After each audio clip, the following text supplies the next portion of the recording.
good afternoon, wherever you may be. Got a quick topic to talk about. We're going to be talking about the which knife to bring on a trail when you do backpacking. This is basic, everyday backpacking, whether it's for one overnight up to 7, 10, 30 days. What are you going to bring with you? Out of the knives we have here in this presentation, it's going to be an assortment of these folders and a few neck knives and some full tang sheath knives. Now, folder versus fixed. Okay, obviously we're going to have folders such as these, cold steel Bushman. If you look at the size compared to, say, these fixed blades here, not much smaller, but of course you get a lot more blade, or maybe the same amount of blade. There's maybe this Castrum here. It's got about a 4-inch blade or so. This one is a Bushman, it's 4.5, I think. It's probably not a very good example because these knives are extremely dangerous to use. I don't even know. I bought it once. I've never used it on the trail. The locking mechanism on it is just ridiculously dangerous. It's got really hard lock on it. And you have to grip it kind of funky like, and then pull on this lock, which is just sketchy as hell, man. Oh. And if you slip, you're gonna slice yourself. It's horrible. Really bad design. I don't even know why they still sell it. But getting off topic. But yeah, you get a large handle and a large blade for about the size of this Castrum here, and the weight is significantly lighter. Actually, I should break out a scale for this. Yeah, so you put this guy on there. It's about 188 grams, 6.5 ounce, 6.6 ounces. Anyway, for that versus 233 grams for that. Okay, they're roughly. Oh, that's still dirty. If you look at that versus that, you get a little bit, well, maybe it's the same amount of knife, bigger handle, less weight, smaller form factor for backpacking. Other ones too, for example, if you want to compare it to a necker, right? You got a necker here. It's 85 grams. This is the Azulu by Essie. But really small, very good knife actually. Takes up practically no space. Slip it in a pocket. 86 grams versus this folder, which is steel, 166 grams. So there you can see, this would be a more practical solution if you needed that size knife. Although blade length could be an issue. But yeah, Kershaw, that's a heavy knife. It's just big solid chunk of stainless steel. This is a 1095, I believe. Very lightweight, as you could see with the thing, 65 grams, but it's the same with the Becker Necker too. It's a little bit heavier than the Azulu, 150, 140, 150 grams. I think a lot of that is attributed to the case. I haven't used it all that much, but I think it's in due part because of the sheath. I just don't like the sheath. It rattles and makes noise, and I don't like hearing that in the trail. Anyway, that brings us to the other bigger issues with size, like BK16 with this nasty sheath here. Beautiful size blade and size. Weighed at 172 grams, not too bad. Good for some heavy duty work. Takes up a ton of room in the backpack. Ton. And at 265 grams, looking at a quarter kilo. That's a chunk. This thing never carried it. Looking at over a pound, half a kilo of weight for this beast. Very impractical. Ridiculously oversized for whatever. Yeah, people that like tactical and stuff like that, and I think bigger knife is better. Yeah, all the more power to you, but I'm not gonna lug this on a long backpack trip. Even on a short backpack trip. It takes up way too much space. All right, getting the purpose of use. What are you gonna use it for? Are you gonna be processing food? Are you gonna be processing wood? Are you gonna be doing both? A lot of that is determined by the blade type. Most of these blades here are standard flat grinds with nothing too fancy. Most SCs are like that, and the Beckers, which are good for slicing, but maybe not the best for processing wood, unlike for example, the Adventure Sworn. It's got a nice Scandi grind on it. Or one of my new favorites, the Castron, which is not very heavy. It's 230 grams total, even with the sheath. Let's say you're going to do some food processing. It's probably the 80-10 would be the best for that. I mean, this is a very nice hollow grind on it. This is probably one of my new go-to knives for long trips. It weighs very little for its size, less than 200 grams. Really nice blade on it.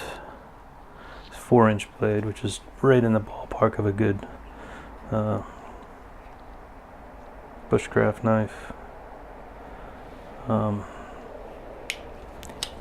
It's got the triad lock system in it. You could beat the hell out of this thing and it's not going to break.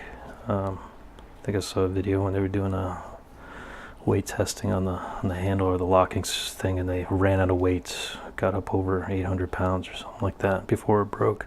Ridiculously strong system. I would not be worried about using this in the field. I wouldn't even be worried about batoning with it. Not that I would, but you probably could, and it's not going to break anything. G10 handle is very, very lightweight, very, very comfortable in the hands, and it takes up so little space compared to something like this. I mean, yeah, you got 230 grams for that. It's lighter, less space, 4-inch blade, which is not too much different than this, right? So it seems more practical. I guess back in the older days, people, people kind of shun the folders, like as if it's almost compared to like to having a Swiss Army knife or an old buck that you can't do anything with. But with technology today, this is really probably the way to go if you're going to do some long backpacking trips. Definitely would take this for 3 to 5 day trips, and maybe a backup like this.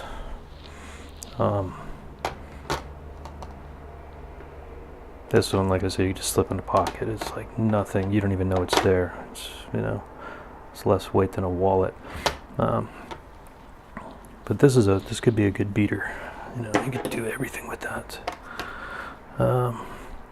And that does bring it to the next point: are you going to bring it back up? Should you bring it back up? Yeah, depending on where you're going and what you're doing, obviously that comes into consideration again. Are you going to be going long with lots of through hikes, where you're just going to be going from place to place to place? You're going to be taking your knife out every evening and working with it, whether it's woodworking or food preparation or just basic camp chores. Your chance of losing it or breaking it is going to increase exponentially as you are at each stop. So in all likelihood, it would be ideal to bring it back up if you're going to do a lot of stopovers. If you're going to camp in one location for a long period of time, probably not, because if you lose it or misplace it, you have time to look around for it. For example, I do a lot of that myself here, where I just go out for maybe a night or 2 nights, and I'll stay in one location for a period of time. I won't necessarily need a backup knife. But if you are going to travel for several days, like with some of my videos, you do the Rago trip, you can extend that loop into 4 days, hiking all the way into Sweden and back. And if you're doing 4 or 5 days of 4 nights, and you misplace one of your knives, you're in that kind of country, you need a backup. And there's definitely survival situations or potential survival situations with a trip like that. You're not near any kind of facilities or people or anything like that. So even in some places up here, I would even recommend a tertiary knife, whether it be a primary knife such as the Adventure Swarm as your main, and then having a backup folder, and then having a necker. I don't know, what's an ideal weight for a single knife? If you're not really knifing, if you're not using a knife, if you're not needing a knife, but you feel you should take at least something with you, you can't go wrong with an Azulu. This thing is just awesome. I think you can even get better Kydex sheaths too. They're even lighter than this, but there's like nothing to it. It takes up no space, and it's awesome. It's a really good seller. I mean, they've been making that line for a long time. I think they have the Azulu 2s now, though. Not so much the Azulu ones. They come with micarta handles, so maybe a little bit heavier now, but not by much. Something like this is just too heavy, in my personal opinion. This is more good for work use or just around the house or car camping. Definitely use this for car camping. This for backpacking, single knife, local use, staying in one spot overnight in conjunction with a saw and an axe. I think that's my personal opinion on using this. The BK16s, I don't even use that. I think I've used it maybe 5 or 6 times, and it just takes up too much space in the pack. Same with the BK7. I'm just going to sell that thing. Sell the BK16. Say these two are my new favorites, along with the 8010. These are my good heavy duty usage knives. Like I said earlier, I'll definitely be using this as a primary more often than not. If it's just going to be for backpacking, not a lot of food preparation either, just maybe lots of dehydrated meals and lots of go, with a backup of this, of course. So in conclusion, what would we recommend? For a backpacking knife, if you're not much into knives, recommend that. If you are backpacking in a little bit more hostile territory, but not doing a lot of wood processing, an 8010 takes up very little space. Doesn't weigh much. If you're going to go a long trip with quite a bit of wood processing, I'd recommend taking a nice fixed or a full tang 4 to 5 inch blade with a Scandi grind, good steel. Yeah. That would be good for long bushcrafting trips, I think.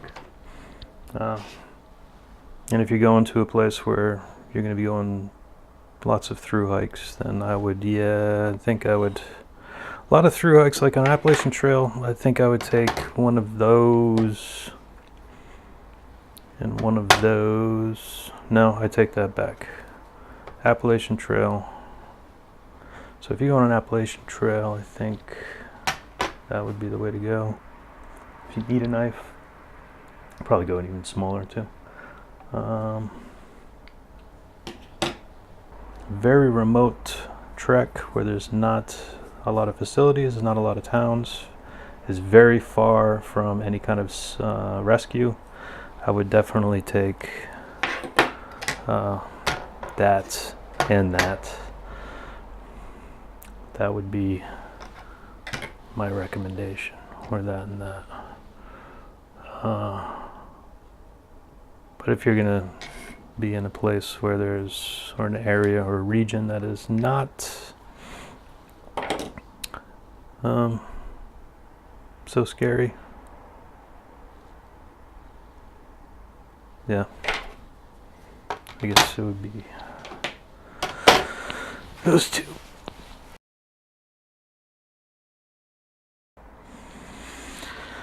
Yeah, so our camera's overheating, so I'm gonna, I think, end the video here. Anyway, these are for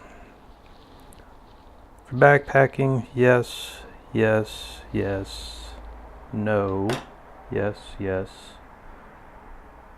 Better sheath, yes, but with the current sheath, no, hells no. And definitely not that cold steel Bushman. That thing is dangerous as hell. You're gonna have an emergency situation if you use that thing too much. So do not recommend that. Scary stuff. Anyway, alright, thanks for watching, and if you have any comments, just leave them below. Like and subscribe if you like what you see, and even if you don't like it, I don't care, thumbs up or thumbs down. It's all the same to YouTube.